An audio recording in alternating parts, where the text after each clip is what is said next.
ओम गम गणपतये नमः। ओम श्री सरस्वत्यै नमः। ओम श्री सद्गुरु परमात्मने नमः। श्री योग वशिष्ठ महारामायण निर्वाण प्रकरण 68वां सर्ग। इस सर्ग का विषय है कि जब विद्याधरी के साथ भगवान वशिष्ठ जी उसके घर रूप शिला को देखने के लिए गए, तब उन्हें उस शिला के भीतर कोई जगत दिखाई नहीं दिया। तब विद्याधरी ने उनसे कहा कि यदि आपको मेरा जगत देखना है तो आपको आदि भौतिकता की जो भ्रांति है उसका निराश करना पड़ेगा। उसके लिए आपको समाधि में प्रवृत्त होना पड़ेगा और वह समाधि ही आपकी जो आतिवाहिकता है उसका पुनः उदय कर देगी। तो इसी बात का वर्णन इस पूरे सर्ग में किया जाएगा। विद्याधरी ने कहा, हे भगवान, चूंकि दृढ़ अभ्यास नामक समाधि रूप यत्न के बिना देहादि में आदि भौतिकता की यानी स्थूलता की भ्रांति निवृत्त नहीं हो सकती और आतिवाहिक भाव का भी आविर्भाव नहीं हो सकता और आतिवाहिक भाव के बिना दूसरे सर्ग की स्थिति का भी भान नहीं हो सकता। तो ये बात समझ लीजिए कि आदि भौतिकता की भ्रांति क्या होती है। जैसे ये हमको जो हमारे पांचों इंद्रियों से ये जगत दिखाई देता है और हमको लगता है कि यह ठोस है, इसमें जो हमको पदार्थता का अनुभव हो रहा है, क्या वो सच में पदार्थता है कि नहीं है।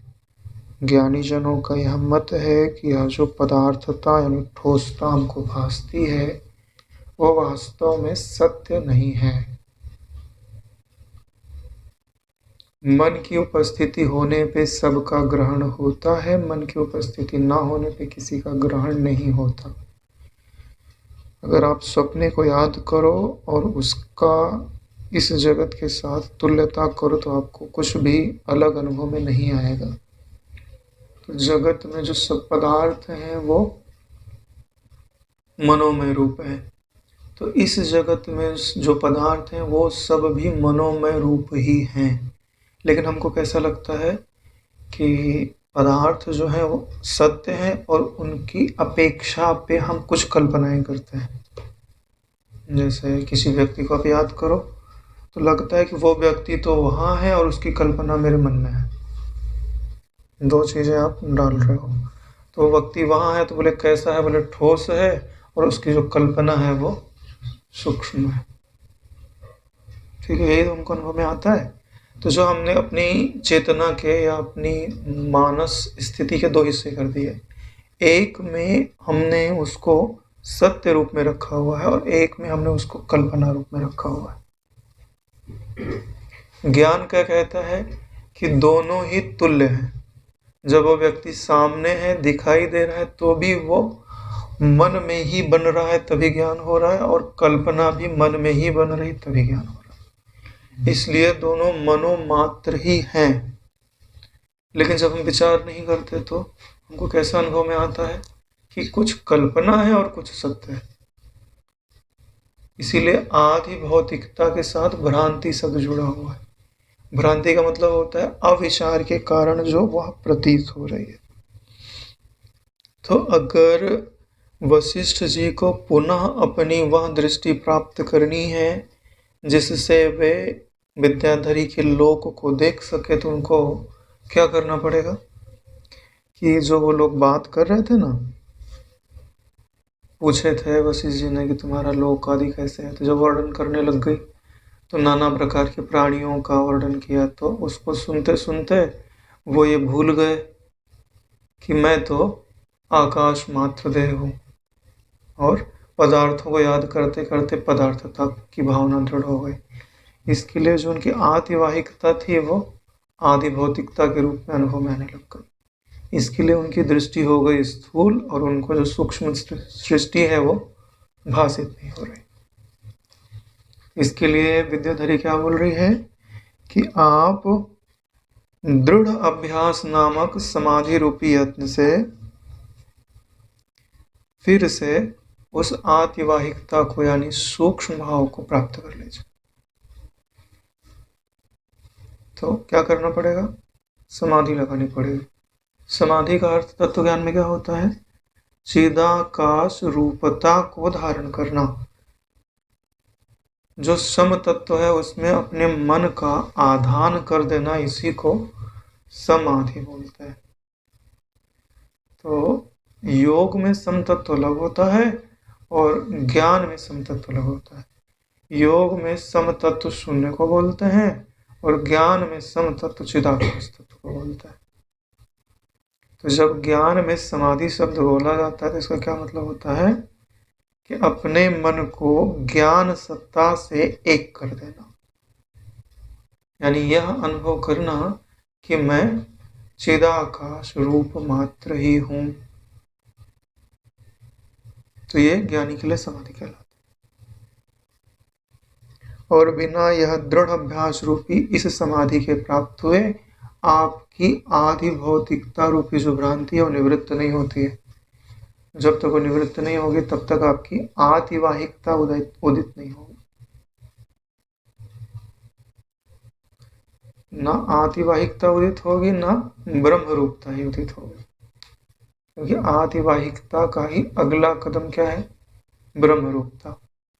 अरे भाई बर्फ है तो उसको गर्म करोगे तो पहले पानी बनेगी ना, कि भाफे बन जाएगी पहले, है ना? हाँ, तो ऐसे ही जब आदि भौतिकता को गर्म किया जाता है, ज्ञान अग्नि में डाला जाता है, तो पहले वो आतिवाहिकता बनती है। फिर आतिवाहिकता भी कैसे लगती है? शून्य रूप, कल्पना मात्र, संकल्प मात्र। तो वह संकल्प भी उदित होता है, लीन होता है। जिसमें उदित होता है, लीन होता है, वही ब्रह्म तत्व है। यानी अगर आप चिदाकाश रूपता की भावना करते हो तो आतिवाहिकता आपको गिफ्ट के रूप में प्राप्त होती है। उसके लिए कोई विशेष प्रयत्न करने की जरूरत नहीं है, लेकिन सच में उस तत्व की ओर आपको चलना पड़ेगा हर समय। ये जो आत्मज्ञान की साधना होती है वो 1-2 घंटे की साधना नहीं होती है। क्यों? क्योंकि वास्तव में आत्मज्ञान साधना नहीं है, जीवन है। जैसे आप क्या हो आपको हमेशा याद रहता है, मेरा ये नाम है, उसको कभी छोड़ के आप रह ही नहीं सकते। ऐसे ही वो हमेशा रहता है कि मैं क्या हूँ, ये जगत क्या है, मेरा इसके साथ संबंध क्या है। तो जब अभ्यास दृढ़ हो जाता है तो बिना प्रयत्न के रहता है, बिना अभ्यास के भी सिद्ध रहता है। वो वास्तव में मन को तो आदत पड़ जाती है अभ्यास करने की, तो फिर वो अभ्यास नहीं लगता है। जैसे रोजमर्रा के काम होते हैं ना, ऐसे ही आतिवाहिक भाव के बिना तो दूसरे सर्ग की स्थिति का संक्षिप्त प्रत्यक्ष से नहीं देखी जा सकती, यानी उससे थोड़ा भी नहीं देखा जा सकता है। इसलिए निर्मल परमात्मा में सर्वबोध अनुकूल समाधि रूप धारणा से अपना हम प्राचीन आतिवाहिक भाव का अभ्यास पुनः करें। इसी उपाय से शिला के अंतर्गत जगत प्रकट होगा, जिसका मैंने आपसे वर्णन किया। यानी यदि आपको अपनी आतिवाहिकता का उदय करना है तो क्या करना पड़ेगा? समाधि रूप धारणा में प्रवृत्त होना पड़ेगा।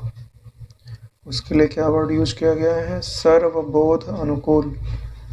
यानी जितने भी प्रकार के ज्ञान हैं वह धारणा रूप जो समाधि है वह सब के अनुकूल है। यानी कैसा भी आपको ज्ञान प्राप्त करना हो, बिना समाधि में गए हुए आपको वह प्राप्त होने से रहा। और समाधि कैसे? बोले दृढ़ अभ्यास रूप धारणा से। किसकी धारणा से? चिदाकाश तत्व की धारणा से। अगर वो आप धारणा नहीं करोगे तो आपको न चिदाकाश रूपता भासेगी, न उसमें विश्रांति प्राप्त होगी, जब विश्रांति प्राप्त नहीं होगी तो मन कहीं और जावेगा, कहीं और जावेगा तो जहाँ रस लेवेगा वो उसको अच्छा लगने लग जाएगा। फिर आपका ब्रह्म अभ्यास आज नहीं तो कल छूट जाएगा।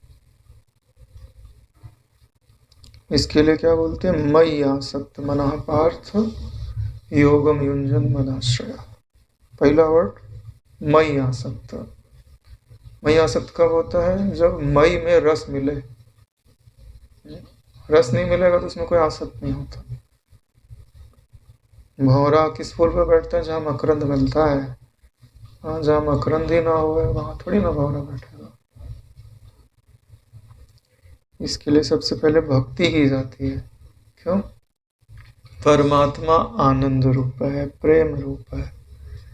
जब ऐसी मान्यता दृढ़ हो जाती है और रस मिलने लगता है, फिर तत्व का विचार किया जाता है। भक्ति में आनंद की साधना पहले है, ज्ञान की साधना बाद में है। तत्व ज्ञान में ज्ञान की साधना पहले है और आनंद की साधना बाद में है। तो बिना आनंद के तो कोई रह नहीं सकता। इसीलिए पहले क्या बोलते हैं, पहले भक्ति करनी।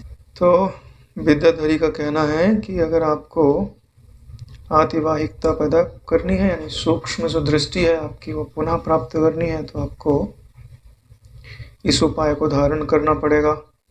और इसी उपाय से शिला के अंतर्गत जो जगत है वो पुनः आपको प्रकट भासने लग जाएगा।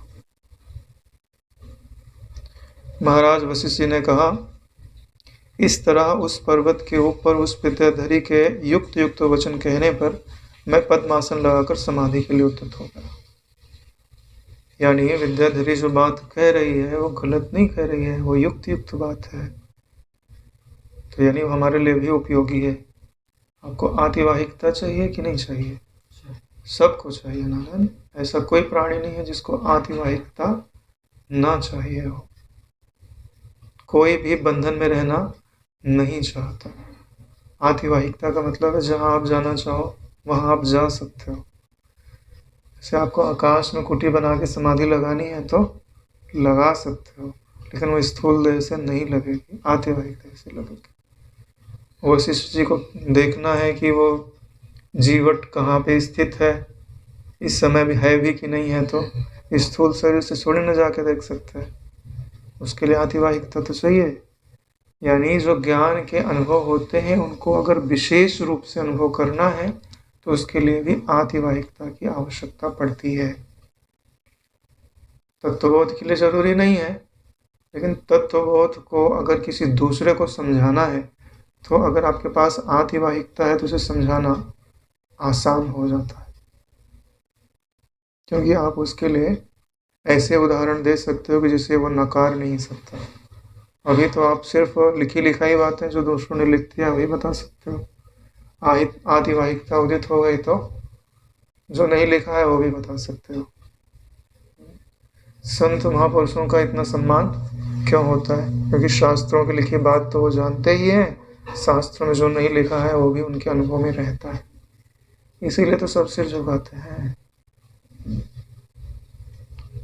हाँ, तो उन्होंने मान लिया कि आपके वचन जो है वो सत्य हैं। तो उस आतिवाहिक दृष्टि को प्राप्त करने के लिए या आतिवाहिक देहता को प्राप्त करने के लिए उन्होंने पद्मासन लगाया और समाधि लगाई।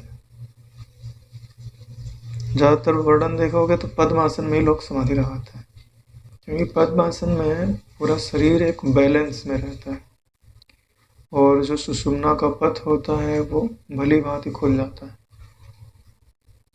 ईड़ा और पिंगला पे जोर नहीं पड़ता, सुषुम्ना का द्वार खुल जाता है और शरीर में जितने अंग हैं वो सब सम हो जाते हैं, यानी उन पे किसी पे कोई विशेष दबाव नहीं। और नाम भी इसका पद्म है, कमल है। कमल क्या करता है? कीचड़ को छोड़ करके जो निर्मल आकाश तत्व है उसका सेवन करता है। तो पद्मासन हमारी वृत्ति को भी पद्मा के आकार से रंजित करता है। हमारी वृत्ति भी नाम रूप को छोड़ करके जो निर्मल ज्ञान तत्व है जिसमें नाम रूप भासते हैं उसको ग्रहण करने लगती है। इसके लिए तो कमल का आसन दिखाया जाता है, देवता आदि बैठने के लिए। और उस समाधि में संपूर्ण बाह्य पदार्थों की कल्पना का त्याग हो जाने पर, यानी जब भी आप समाधि लगाओगे तो जितने भी बाह्य पदार्थ होंगे आंख बंद करने पे छूट जाते, लेकिन उनकी कल्पना रह जाती है। समाधि में क्या करना पड़ता है? उन पदार्थों की कल्पना का भी त्याग करना पड़ता है। समाधि जो ये ज्ञान समाधि लगाई जाती है, इसमें क्या होता है कि बाहर के पदार्थ नहीं है, नास्तित्व, यानी जगत के प्रलय में जो बैठता है वही सत तत्व का साक्षात्कार कर सकता है। जगत वैसे बना हुआ है, मैं जगत से भाग के किसी गुफा में समाधि लगा रहा हूँ, यह निश्चय ज्ञानवान का नहीं होता। इस जगत का संवरण करके मैं अपने निश्चल तत्व में स्थित हूँ, ऐसा उसका निश्चय रहता है। तो रोज ऐसा आपको अभ्यास करना चाहिए, इसलिए बता रहा हूँ। क्या हम बैठते हो तो समझ लो कि पृथ्वी जो सामने से है एक एक कण टूट रही है और आकाश में विलीन हो रही है, पूरी पृथ्वी को समाप्त, यानी कोई नहीं है आपके सिवा, सब कल्पना मात्र थे और कल्पना लीन हो गए, टूट फूट गए, है ना। प्रलय आदि के जो वीडियोस मिल जाएंगे आपको नेट पे, देख लीजिए कैसे प्रलय होती है। हाँ, तो उससे कल्पना करने में आसानी हो जाती है। तो कभी भी धरती पे बैठ के ध्यान नहीं लगाना है, धरती का प्रलय, पूरे जगत का प्रलय कर देना है। इसलिए तो बोलते हैं कि कौन सी धारणा आपको मुक्त करती है? न मैं हूं न ये जगत है, या तो सिर्फ मैं हूं और कुछ नहीं है। दो प्रकार की जो धारणाएं होती है वो मुक्त करती है। तो संपूर्ण जगत का निराश करके जो एक ज्ञान सत्ता, सन्मात्र सत्ता शेष बचती है, वही सत्ता मैं हूं, इस निश्चय के साथ उसमें एक भाव होकर के स्थित रहना चाहिए। अगर आप उसमें 3 मिनट भी भले प्रकार स्थित रह गए तो, बापू जी का सत्संग था ना आज शाम का, पुनर्जन्म न विद्यते, पुनर्जन्म फिर नहीं होता है, देवता आदि से पूजित होता है। तो क्या करना है? बाहर के जितने पदार्थ है उनके नास्तित्व की भावना करनी है, क्यों नहीं है, उसके लिए उनका प्रलय कर देना है। फिर अगर एकाध कल्पना रूप से उदित भी होते हैं तो उनका भी निराश कर देना है, क्या ही नहीं है। ये तो जैसे कोई व्यक्ति मर गया हो और फिर उसकी स्मृति आए तो क्या महत्व की है, वो तो मर ही गया पहले से, तो उसकी स्मृति में हटा। इसलिए बोल रहे हैं कि संपूर्ण बाह्य पदार्थों की कल्पना का त्याग हो जाने से, बाह्य पदार्थों का त्याग हो जाने से नहीं लिखा है, बाह्य पदार्थों की कल्पना का त्याग हो जाने से। चिन्मात्र एक रूप होकर, सिर्फ त्याग नहीं किया कि शून्यता में चले गए। जो चिन्मात्र तत्व है उससे एक रूपता का अनुभव कर रहे हैं कि इन सब के ना होने पर इन सब को धारण करने वाली जो ज्ञान सत्ता थी वही मैं हूं, एक रूप होना है उससे। मैंने उस पूर्व कथा अर्थ की आदि भौतिक देहादि की भावना और उसके संस्कार मल का भी बिल्कुल त्याग कर दिया। जब एक रूप हो गया तो जो पहले में कथाएं सुनी थी, वार्ता की थी विद्याधरी के साथ, जिसके कारण मुझे ऐसा लग रहा था कि ये लोग हैं या होंगे वहां, तो इनका होना पना हमने डाला, वही आदि भौतिकता की भावना हो गई। मेरे सिवाय कोई और है ये भावना पड़ गई ना, कहानी सुनने लग गए तो कहानी के संस्कार पड़ गए, और पता ही नहीं चला कि वो संस्कारों ने कब तुम्हारी गति को अवरुद्ध कर दिया। भरत जी नहीं थे तत्वज्ञानी, एकदम नजदीक पहुंच गए, लेकिन मृग आ गया, मृगता उदित हो गई, फिर अवरुद्ध कर दिया ना उनकी गति को। ऐसे बहुत सावधान रहना पड़ता है, जब तक प्रारब्ध शेष है तब तक सावधान रहो। ये मत सोचो कि मेरा तत्व ज्ञान हो गया कि नहीं हो गया, मत सोचो, ठीक है। अपने कर्तव्य में लगे रहो। जैसे हम बहुत बार सुन लेते हैं कि तत्व ज्ञान होने के बाद कुछ प्रयत्न करने की ज़रूरत नहीं है, और कभी अपने को मान लेगा कि हमको तत्वबोध हो गया है, अब तो हमको कुछ करने की ज़रूरत नहीं है, यथा प्राप्त व्यवहार में विचरो। क्या पता एक आध बीज पड़ा रहे तो जंगल बना डालेगा फिर से चित्त के अंदर नारायण। इसके लिए चतुर तो वही है जो अपनी नाव को भंवर में ले ही नहीं जाता, जो जितना भी नाम रूपात्मक खरपतवार है ना, जब भी दिखाई दे तब भी उखाड़ के फेंक दो उसको। किसी भी स्थिति में उसको स्वीकार मत करो, ये मत सोचो कि मेरे को बोध हुआ है कि नहीं हुआ। ये मुझे जो है ना, क्या बोलते हैं, यही मार्ग सही लगता है, बाकी तो होता होगा, क्योंकि गुरु जी का प्रत्यक्ष सानिध्य नहीं है ना, तो कौन बतावेगा, तो इसके लिए कोई रिस्क ही क्यों लेने का। हाँ सही बात है ना, बोला भी जाता है यावत जीवित त्रयो बंधत ईश्वरो गुरु वेदांतश्च।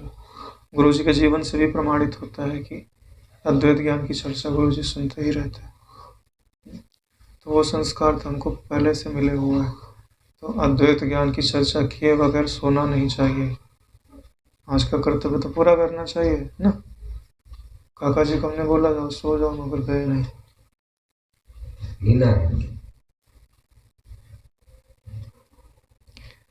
हाँ, तो अब जब वो चिन्मात्र जो तत्व है उससे एक रूपता की भावना कर ली, तो जो पहले की आदि भौतिकता की बातें सुनी थी और उनके जो संस्कार संग्रहित हुए थे उनका भली भांति त्याग हो गया। यहाँ पे लिखा है उनका बिल्कुल त्याग कर दिया, त्याग कर नहीं दिया, त्याग हो गया। क्योंकि जब आप एक वस्तु को पकड़ा हुआ है तो बोलो कि भाई ये निकृष्ट वस्तु, इसको पकड़ लो, तो जब तुम उसको पकड़ लोगे तो अपने आप छूट गया ना। दोनों चीज एक साथ थोड़ी ना रहेगी, या तो चिन्मात्र एक रूपता रहेगी या तो नानात्व का संस्कार रहेगा, दोनों चीज एक साथ पकड़ में नहीं आएगी। अब इससे घटना क्या घटती है कि इसके अनंतर चिदाकाश रूपता को प्राप्त होकर में दिव्य दृष्टि को ऐसे प्राप्त हुआ जैसे शरत काल में आकाश निर्मलता को प्राप्त हो जाता है। जैसे सर्दी का मौसम होता है तो आकाश स्वच्छ रहता है, तो जब भी आप ऐसी दृढ़ भावना करके चिदाकाश रूपता को प्राप्त कर लोगे तो आपकी दिव्य दृष्टि जागृत हो जाए। यहाँ पे दिव्य दृष्टि लिखा है, उसी को हम लोग क्या बोलते हैं, ब्रह्म दृष्टि या ज्ञान दृष्टि जागृत हो जाएगी। दिव्य दृष्टि ना जागृत हुए तो ना सही, ठीक है, लेकिन ज्ञान दृष्टि या ब्रह्म दृष्टि तो अवश्य ही जागृत हो जाती है। क्योंकि दिव्य दृष्टि किसकी जागृत होती है, इन्होंने पहले से योग आदि का अभ्यास किया हुआ है, नहीं तो दिव्य दृष्टि ना भी जागृत हो भी सकता है, लेकिन ब्रह्म दृष्टि तो अवश्य पुष्ट हो जाती है। क्योंकि ब्रह्म दृष्टि का आश्रय लेकर के ही तो वो चिदाकाश रूपता को प्राप्त हो रहा है, और जब चिदाकाश रूपता को प्राप्त हो गया तो शांति का बहुत अनुभव होता है, अनंत शांति, अगाध शांति। और वो शांति क्या करती है, पुष्ट करती है। किस चीज को पुष्ट करती है, ब्रह्म रूपता को। जैसे नाव जो है वो नाविक को ले जाती है और नाविक जो है नाव को ले जाता है, ऐसे ही दोनों एक दूसरे को पुष्ट करते हैं। चिदाकाश रूपता शांति को पुष्ट करता है और शांति जो है चिदाकाश रूपता को पुष्ट करती है, और दोनों ही मजबूत हो जाते हैं। ये सर्ग जो है जिसको आतिवाहिकता उदित करनी है उसके लिए अमृत के जैसा है, थोड़ा पढ़ो और शांत हो। और उस समय उदय और अस्त से रहित नित्य अनावृत स्वप्रकाश रूपा, यानी जब वो उस चिदाकाश रूपता को प्राप्त हो गए तो जिस दृष्टि का उदय हो रहा है वो कैसी है, बोले वो उदय और अस्त से रहित है। चिदाकाश रूपता को प्राप्त हो गया तो चिदाकाश तत्व जो है कभी उदय अस्त होता है क्या, नहीं होता, एक जैसा रहता है। नित्य अनावृत है, अनावृत बोलते हैं जो कभी ढका ना हुआ हो, बोले नित्य अनावृत है, स्वप्रकाश रूप है। नित्य अनावृत क्यों बोल रहे हैं, क्योंकि स्वप्रकाश रूप है। जो चीज स्वप्रकाश होती है वो कभी ढांकी नहीं जा सकती। सूरज को कभी ढांका जा सकता है? नहीं, नेत्र ढकता है, सूरज नहीं ढकता। बादल के ऊपर चले जाओ तो, यानी वो जो चिदाकाश रूपता है उसको कोई ढक नहीं सकता। फिर भी ऐसा लग रहा है कि वो ढका हुआ सा है। क्यों लग रहा है? क्यों? क्योंकि हम विचार नहीं कर रहे। विचार करेंगे तो हमें प्राप्त होगा कि वो नित्य अनावृत है, उसको कोई ढक ही नहीं सकता है। अगर उसको कोई ढक देवे तो सब जड़ हो जावे। अति निर्मल है। महाचिदाकाश रूपता एक तरह से प्रकट हो गई, यानी अति निर्मलता को लिए हुए महाचिदाकाश रूपता है जो नित्य अनावृत स्वप्रकाश रूप है और उदय अस्त से रहित है।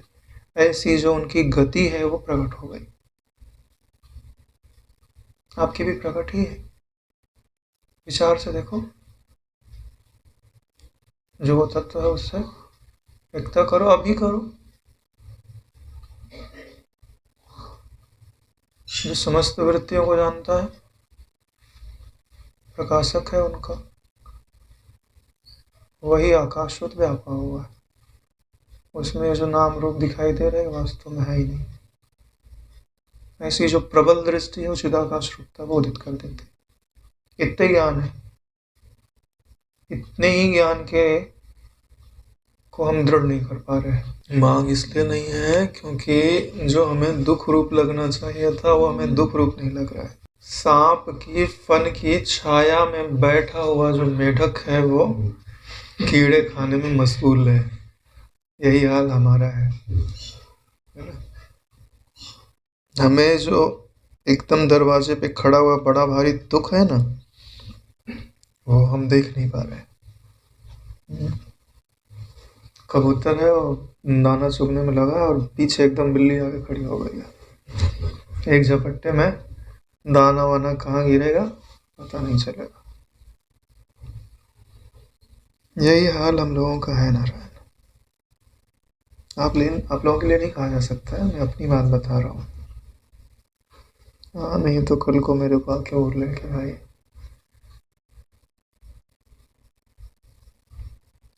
इसके बाद जब मैं साक्षी रूप अपने ही निर्मल तेज से देखने लगा तो मुझे वस्तुतः ना तो वह आकाश दिख पड़ा ना वह पत्थर ही दिख पड़ा। कह रहे हैं कि जब चिदाकाश रूपता की भली भांति भावना कर ली तो क्या अनुभव में आया कि मैं चिदाकाश रूप हूँ, साक्षी रूप हूँ और अपने निर्मल तेज से ही देख रहा हूँ। यानी जो कुछ भी दिखाई दे रहा है वो मेरे तेज के कारण दिखाई दे रहा है। तो उन्होंने देखा तो पाया क्या कि ना मुझे अब वो आकाश दिखाई दे रहा है, जब आकाश ही नहीं है तो पत्थर वो शिला और विद्याधरी दिखाई भी कहाँ से देगी। यानी सब कुछ क्या अनुभव में आ रहा है कि सब कुछ परमार्थ रूप ही अनुभव में आ रहा है।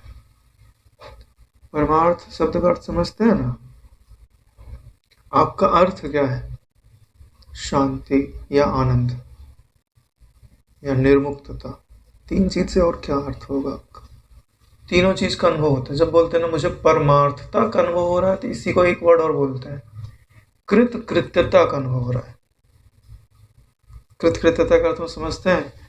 अब कुछ करना बाकी नहीं है, जहां हूं जैसा हूं वैसे ही मैं पूर्ण हूं, स्थित हूं। अब ना आगे जाने की इच्छा होगी ना पीछे जाने की इच्छा। इस गहरी नींद में व्यक्ति कैसे स्थित हो जाता है। अब कोई इच्छा भी नहीं रही, ना आगे की ना पीछे की। और गहरी नींद आ जाए ऐसी भी इच्छा नहीं रहती है, और उठ जाऊं ऐसी भी इच्छा नहीं रहती।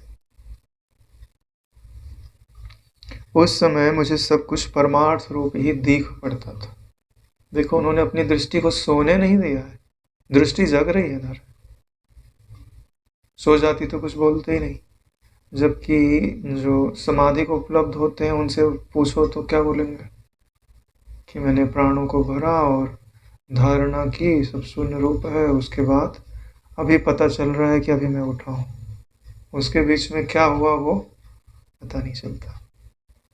इतना अंतर होता है खाली। उस तरह का वह परमार्थ घन स्वच्छ परम तत्व ही भाषित हो रहा है।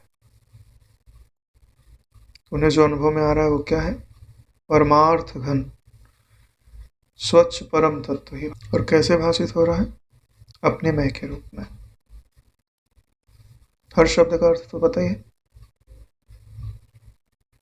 तथा वह परमात्म तत्व ही मेरा आत्म स्वरूप है। यानी दृश्य रूप से अनुभव में नहीं आ रहा है, स्वरूप रूप से अनुभव में आ रहा है कि वही मैं हूं।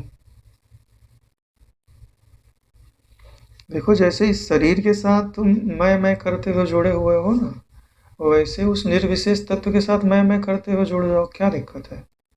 जैसे इसको मैं बोलते हो वैसे उसको बोलने लग जाओ, तो घाटा क्या पड़ जाएगा? कोई घाटा है? कोई घाटा नहीं है। बल्कि जो जितनी भी परिच्छन्नता की चीज़ें थी वो सब टूट जाएंगी। ना किसी से राग रह जाएगा, ना किसी से द्वेष रह जाएगा, ना कुछ पाना बाकी रह जाएगा। क्योंकि जो निर्विशेष तत्व होता है ना, वो सबको सत्ता देता है। तो जितनी भी प्रिय वस्तुएं हैं वो तुम में ही तो भास रही है। जो तुम्हारा प्रिय पदार्थ होगा वो भी तो तुम में ही है, या उसका जो अभी टेस्ट ले रहा होगा वो भी तो तुम ही हो। उसी ने पत्थर की भावना से यह पत्थर देखा। अब बात आ रही है वापस, ऐसा अपने स्वरूप में भली भांति स्थित हो गए और फिर अब स्मृति कर रहे हैं कि मेरे को देखना क्या था। बोले पत्थर देखना था, तो वो पत्थर क्या है? वही चिदाभास तत्व। उसी ने भावना से पत्थर को देखा। यानी जब तुम यह समझोगे कि वह पत्थर भावना मात्र है, तब उसके भीतर जो सूक्ष्म चीजें हैं वो दिखाई देंगी। अगर तुम उसको पत्थर समझोगे ना, तो उसमें कुछ दिखाई देने वाला नहीं। जैसे स्वप्न में अपने घर के भीतर एक पत्थर के रूप से देखी गई विशाल शिला केवल चिदाकाश रूपी ही है। सपने में देखते हो तो जगने के बाद आप कैसे अनुभव में आता है? शिला रूप में नहीं, शून्य रूप में, कल्पना रूप में। लेकिन जिसको चिदाकाश तत्व का बोध हो जाता है वो क्या बोलता है? चिदाकाश रूप में। वैसे ही विशुद्ध केवल चिदाकाश ही वहां पत्थर शिला के रूप में स्फुरित हो रहा था। स्वप्न का उदाहरण देकर के बताएं। स्वप्न में हर वस्तु आत्मा भिन्न होती है, ऐसे ही अब उनको जो कुछ भी दिखाई दे रहा है वो सब चिदाकाश रूप है। यदि यह व्यवहार स्वप्न रूप ही है, तो फिर यहाँ अपनी और दूसरे की जागृत अवस्था रूपता का प्रतिभास कैसे होता है? यह एक प्रश्न है। ठीक है, कि अगर यह बोल दिया जाए कि ये जो व्यवहार है तुम्हारा वो स्वप्न रूप से स्थित है, तो लेकिन हमको यहाँ क्या दिखाई देता है? हम यहाँ देखते हैं कि एक व्यक्ति सोया हुआ है और एक व्यक्ति सो के जग गया। हमको दो चीज़ें दिखाई दे रही ना, हमको सोना भी दिखाई देता है, सपना भी जागृत में दिखाई देता है, और जागृत भी जागृत। तीन चीज़ें हमको जागृत में ही लगती हैं। यानी सपना भी जागृत में है, सुषुप्ति भी जागृत में है, और जागृत जागृत में ही है। लेकिन ये बात सत्य नहीं है। ये जिसको जागृत सत्य लगती है उसके लिए बात सत्य में आती है। ये हम दूसरों को देख करके ऐसा बोलते हैं कि तीनों चीजें जागृत में है। स्वयं के प्रति अनुभव में आता है ऐसे तीनों चीजें जागृत नहीं आता। यह जो प्रश्न बनता है वो दूसरे की दृष्टि का स्वीकार करने से उपजता है।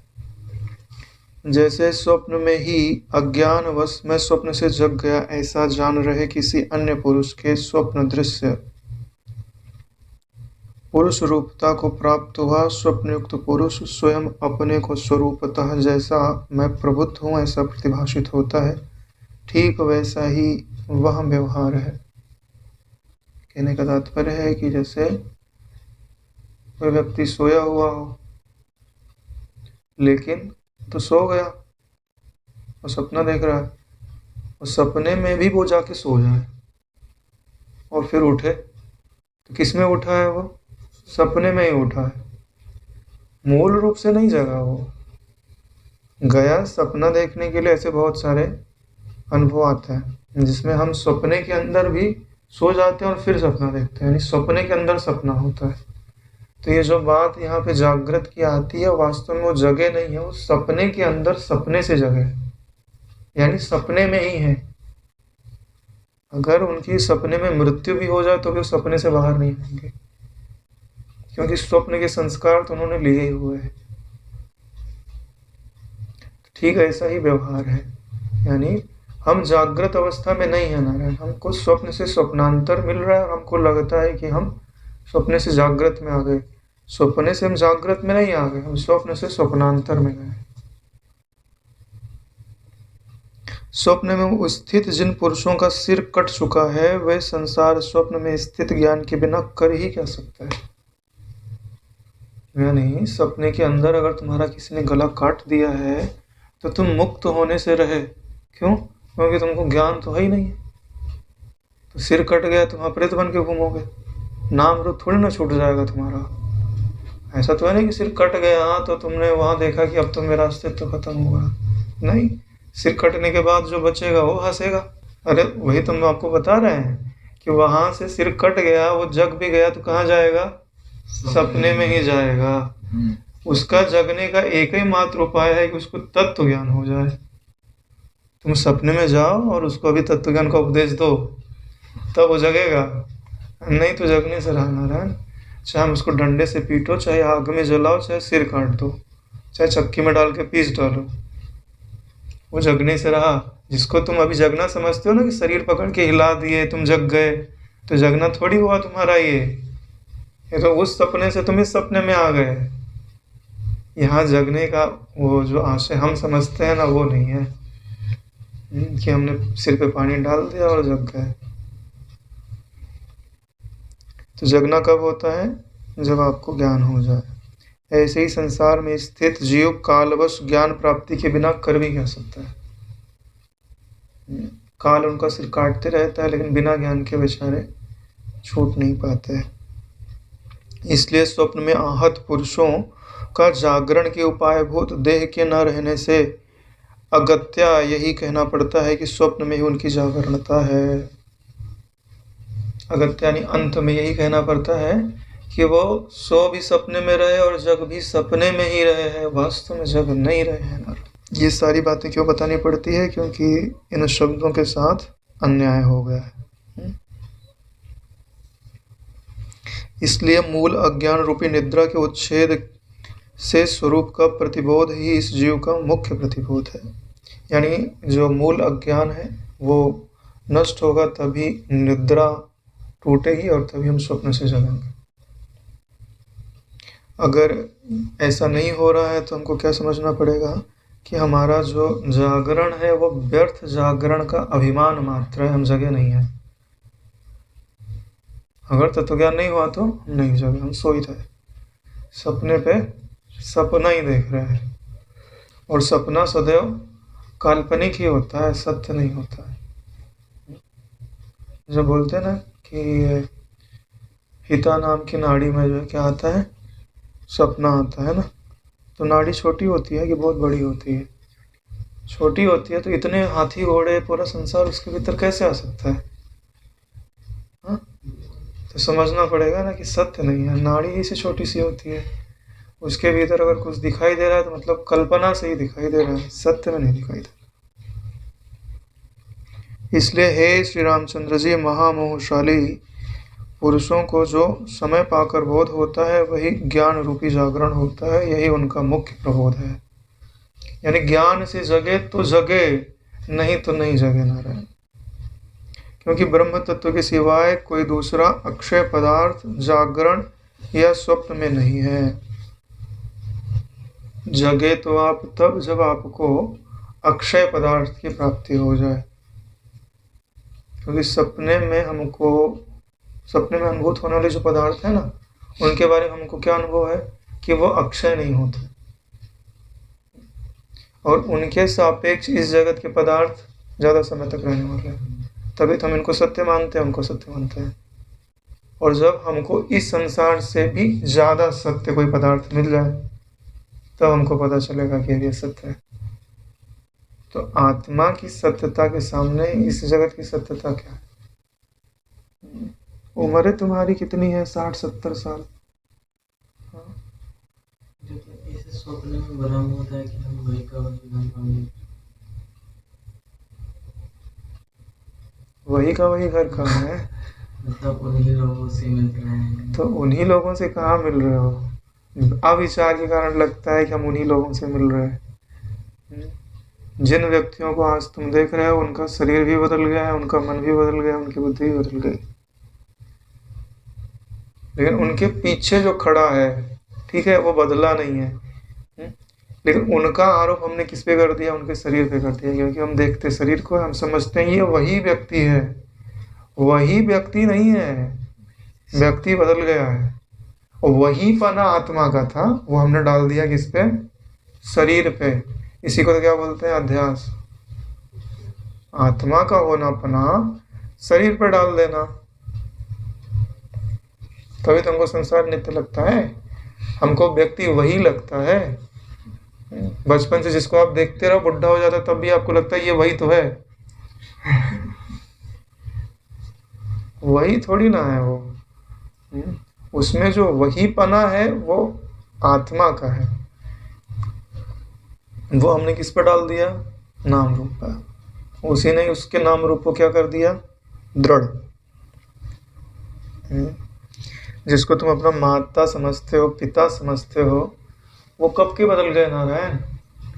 लेकिन हमने उनकी जो एक छाप अपने मन में रखी हुई है कि हमारे पिता है, ये हमारी माता है, वो आत्मा का होना पना उस पर डाल के दिया रखा हुआ है।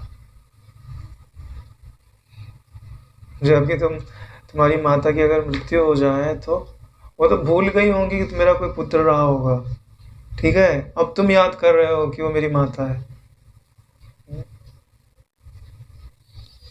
क्योंकि ये सब चीजें मन पे रखी हुई है ना, मनोकल्पित है। तो ये चीज़ अपने आप को समझानी चाहिए, संस्कार डालना चाहिए कि हम जिन व्यक्तियों से मिल रहे हैं ये वही व्यक्ति नहीं है। ये जैसे स्वप्न में हर समय नए व्यक्ति, नए पदार्थ मिलते हैं, ठीक वैसे ही जैसे पानी में उठने वाली लहर, क्या हर बार वही जल होता है क्या? नहीं होता। ठीक वैसे ही लोग, हर बार आप नए व्यक्ति से मिल रहे हो, अगर ये बात दृढ़ हो जाए तो उसमें जो रागपना है या द्वेषपना दोनों निवृत्त हो जाए, शत्रुपना मित्रपना निवृत्त हो जाए। क्योंकि हमको शत्रु क्यों लग रहा है? ये वही है जिसने मेरा अपमान किया था, ठीक है, तो आपने शत्रुता व्यक्ति से नहीं की है, आत्मा से की है, इसलिए आपकी शत्रुता जीवित है। अगर आपने उसके मन से शत्रुता की होती तो उसका मन बदल गया, उसका शरीर भी बदल गया, लेकिन आपने शत्रुता किससे कर ली? आत्मा से कर ली नारायण, इसीलिए आपकी शत्रुता जीवित है। पहचान तो लो, भले शत्रुता करो, पहचान तो लो कि हमारी शत्रुता आत्मा से है। हाँ, तो फिर आत्मा तो आत्मा रह जाएगी, शत्रुता निवृत्त हो जाएगी। अविचार बुरी चीज है, मैं तो बोलता हूँ कुछ भी करो, लेकिन आदमी को जो है ना अविचारवान तो बिल्कुल ही नहीं होना चाहिए, ठीक है। हाँ, इंद्रियों पे विश्वास कर देते हैं। हाँ, ये इंद्रियां हमेशा झूठ बोलती हैं नारायण। ये आंख तुम्हारी हमेशा झूठ बोलती है, कान भी हमेशा ही झूठ बोलता है, स्पर्श इंद्रिय भी हमेशा झूठ बोलती है। पांचों इंद्रियां दी ही इसीलिए गई हैं कि इसको झूठ की बातें बोलते रहो। है एक ज्ञान सत्ता और उसको अलग अलग करके दिखाते। यही कारण है कि मैंने स्वरूप बोध के पहले जिसकी आकृति शिला में देखी थी, यानी स्वरूप बोध के पहले, समाधि के पहले, स्वरूप बोध तो वशिष्ठ जी को कब का है, उस स्वच्छ चिदघन ब्रह्माकाश को मैंने चेतन घन सदरूप देखा। यानी जिसको पहले मैं शिला रूप देख रहा था, समझ रहा था, जब मैंने स्वरूप का विचार किया और समाधि में स्थित हो गया तो उसी को क्या देखने लग गया? स्वच्छ चिदघन ब्रह्माकाश रूप, यानी कुछ नहीं था। और फिर उसी में हल्का सा स्फुरण डाला कि वो शिला तो थी यहाँ पे, जो उसका संस्कार था वो किस रूप में भाषित हुआ? चिदघन, चेतन घन सद रूप में देखने लग गया। यानी शिला तो दिख रही है लेकिन वह कैसी? चेतन रूप ही। पृथ्वी आदि के विकार के रूप से कहीं नहीं देखा। जो पहले उनमें पृथ्वी आदि का विकार दिखाई दे रहा था ना, वह वो दिखना बंद हो गया। अगर यही दृष्टि आपको प्राप्त हो जाती, यही ब्राह्मी दृष्टि है। आकृतियां तो दिख रही हैं, व्यवहार तो होगा, लेकिन उसमें जो पदार्थता है, पिंडता है या ठोसता है, वो निवृत्त हो जानी चाहिए। हर वस्तु कैसी लगनी चाहिए? चिदाकाश मात्र। यानी जिसको शक्कर की पहचान हो जाए तो उसको सब हाथी घोड़े सब शक्कर लगना चाहिए,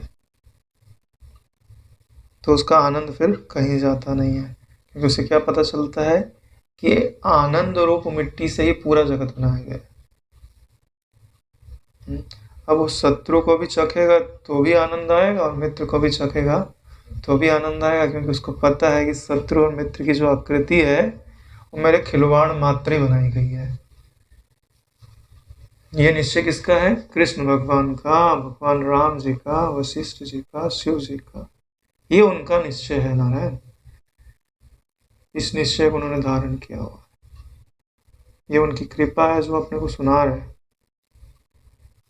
नहीं तो ये गुह्यतम विद्या है, ऐसे सुनाई नहीं जाती नारायण। और अगर आपकी रुचि है इसको पढ़ने में, सुनने में, मनन करने में, तद अनुरूप भाव करने में, स्थित होने में, तो नारायण आपका भविष्य इतना सुंदर है जिसका वर्णन नहीं किया जा सकता। क्योंकि प्रसाद किसका है ये? इसका मूल्य कितना होगा? बड़ी बात क्या है? तत्व ज्ञान के प्रति रुचि होना कठिन है। 2-4 दिन आदमी विचार कर लेता, फिर समझने लगता है मेरे को तो सब पता है, अब जरूरत ही नहीं है मनन करने की, विचार करने की, तदनुरूप भाव करने की। ऐसी बात नहीं है नारायण। आपको पता ही नहीं है कि कितने अज्ञानात्मक संस्कार अविशेष जब वो बढ़ जाएंगे और अभी की जो तपस्या है वो खत्म हो जाएगी तो फिर अशांति गिर लेगी। फिर आपको लगने लगेगा कि फलाना व्यक्ति बड़ा सुंदर है, उसको पा लेना चाहिए, उसके साथ मित्रता कर लेनी चाहिए, बात कर लेना चाहिए, पदार्थ पा लेना चाहिए, होने लगेगा नारायण। भूतों की आदि सृष्टि में स्थित जो शुद्ध और पारमार्थिक ब्रह्म रूप है वही तत्वज्ञानियों के ध्यान से लभ्य इन सभी प्राणियों का शरीर स्थित है। यानी जो सारे प्राणियों के शरीर दिखाई देते हैं जिनको आप शरीर रूप से समझते हो, वो तत्वज्ञानियों के ध्यान से मतलब जब ध्यान से देखिए तो उनको उनके अंदर क्या नजर आता है? बोले पारमार्थिक ब्रह्म रूप से स्थित है। अब हमको भी शरीर नहीं दिखाई देना चाहिए, क्या दिखना चाहिए? पारमार्थिक सत्ता। कुछ कठिन नहीं है ऐसा करना। कठिन है क्या? समझ लिया एक बार विचार करके, है ना? जो ज्यादा ही चित्त में आता हो एक दिन उसको पकड़ लो, ठीक है? बोला रुक भाई, तो चित्त में रुक तो सही ना, परिचय तो देखे जा, क्या है तू? उसके हाथ पे विचार करो, किसका हाथ किस चीज का बना हुआ है, कौन सी धातु का बना हुआ है, क्या पाओगे आप? चिदाकाशता के सिवा कुछ नहीं मिलेगा। तो फिर मन को समझाओ कि तुम नाम रूपात्मक दृष्टि छोड़ करके तत्वात्मक दृष्टि को धारण कर ले। इसी में तेरा भी कल्याण है और मेरा भी कल्याण है। मन को समझाओगे तो समझेगा जरूर नारायण। जैसे ये वाहन आदि बार बार आके डिस्टर्ब कर रहे हैं ना, ऐसे ही जगत है। लेकिन ये डिस्टर्बेंस कहाँ आता है? मनोवृत्ति में आता है, और मनोवृत्ति आपका दृश्य है नारायण, और सत्य नहीं है। यानी इस संसार की पहुंच कहाँ तक है? आपके मन तक। इसको मन तक ही सीमित रहने दो, अपने मैं तक मत जाने दो। इतने ही पुरुषार्थ। मन तक तो जाएगा नारायण, चाहे तुम कितने ही तत्वज्ञानी क्यों ना हो जाओ, मन तक उनकी पहुंच रहेगी, चाहे थोड़ी रहे चाहे ज्यादा रहे। क्योंकि तीखा खाओगे तीखा तो लगेगा ना। अगर कुछ लग ही नहीं रहा तो तुम मर गए हो नारायण, जीवित नहीं हो। भूल जाना फिर जीवित हो। जो ब्रह्म का आत्मीय पुरातन रूप है वही भूतों का अपना पारमार्थिक रूप है। यानी जब सृष्टि नहीं हुई थी तो ब्रह्म का जो रूप था, सृष्टि होने पर भी जो भूत प्राणी आदि जन्मे हैं उनका भी वही रूप है। और वह रूप क्या है? जो अभी दिखाई दे रहा नाम रूप से, उसको आप मनोराज या संकल्प तुल्य ही समझिए। जैसे मनोराज होता है, संकल्प होता है, वैसे ये सब जगत है, उसी को इस समय मूढ़ लोग जगत के नाम से कहते हैं। जो मूढ़ लोग होते हैं ना, उसी को जगत बोलते हैं। वास्तव में जगत क्या है? तुम्हारा मनोराज्य, मेरे ही मनोराज्य का नाम। ठीक है, ऐसा ही सही, लेकिन वह आतिवाहिक देह कौन है जिसके सद्भाव में संपूर्ण जगत का दर्शन और चिद भाव का स्फुरण होता है? वह माया सबल ब्रह्म ही सत कहा जाता है। वास्तव में बोला जाता है कि ये जब कोई वस्तु बनती है तो कुछ मिट्टी होवेगी और कोई बनाने वाला होगा, ठीक है? तो इस जगत की जो मिट्टी है उसको सत बोलते हैं। क्या? सत रूपी मिट्टी को चिद रूपी कुम्हार ने, है ना, बनाया हुआ है। और ये जो घड़े बनाया हुआ है वो सब सत अंश से बने हुआ है। तभी तो है, ऐसा लगता है ना, जैसे ये राजेश भाई बैठे है ना, सत पहले है, और यही सदंश जब वहां से उठ के अपने मैं में आ जाता है तो सत और चित की एकता हो जाती है। मैं हूं और कोई नहीं है। सत और सत दो नहीं हो सकते, मैं भी रहूं और वो भी रहे, दो सत नहीं हो सकते। सत एक ही रहेगा, चाहे वह तू के रूप में रहे चाहे मैं के रूप में। माया सबल ब्रह्म ही सत कहा जाता है। उसमें चिति की जो जगत के संस्कार से युक्त अंश की सत्ता है उसी को आतिवाहिक शरीर कहते हैं। यह जो चिति होती है वही जगत के संस्कारों को अपने भीतर धारण किए हुए है, और उसी का एक छोटा सा रूप क्या कहलाता है? आतिवाहिक शरीर। यानी संस्कार है और मन है और कुछ नहीं है। जैसे अभी आतिवाहिक शरीर वशिष्ठ जी का प्रकट हो तो उसमें पता तो है ना कि मैं वशिष्ठ हूँ, शिला देखने आया हूँ ना, ये विद्याधरी है, ये ज्ञान तो है ना उसके अंदर। तो संस्कार ही तो हुए। संस्कार ना होवे तो चिदाकाश रूप है, फिर तो कोई क्रिया ही नहीं है, कोई बोलना चालना ही नहीं है। जब बोलना चालना होवेगा तो मानना पड़ेगा कि उसमें संस्कार है। संस्कार भी है, रूप का प्रकटीकरण भी है, फिर भी भेद नहीं है। यही मुक्तता है। उसका जो वह नित्य अपरोक्ष शुद्ध चिद अंश है वही उसका स्वरूप स्फुरण है। स्वरूप से जो स्फुरित होता है वो क्या स्फुरित होता है? बोले चिद अंश। और उस चिद अंश कैसे? बोले नित्य अपरोक्ष है। अपरोक्ष माने हाँ, एकदम जो अनुभव में आ रहा है, दूर नहीं है, यही उपलब्ध हो है और अपने अनुभव में आ रहा हो है, उसको अपरोक्ष बोलते हैं। परोक्ष मतलब दूर कहीं है, उसकी कल्पना करनी पड़ रही है, ऐसा नहीं। स्वयं प्रकाश की क्या परिभाषा होती है? अभेदत्व सति अपरोक्षत्व। है तो अपरोक्ष मगर जानने में नहीं आ रहा, उसको स्वप्रकाश बोलते हैं। बोले ऐसा भी हो सकता है क्या कि हो हमारे सामने, हम उसको जान ही ना पावे? बोले हाँ, ऐसा ही है। बोले कौन है वो? बोले वो तू है। अपने आप को कहाँ जानते हो नारायण?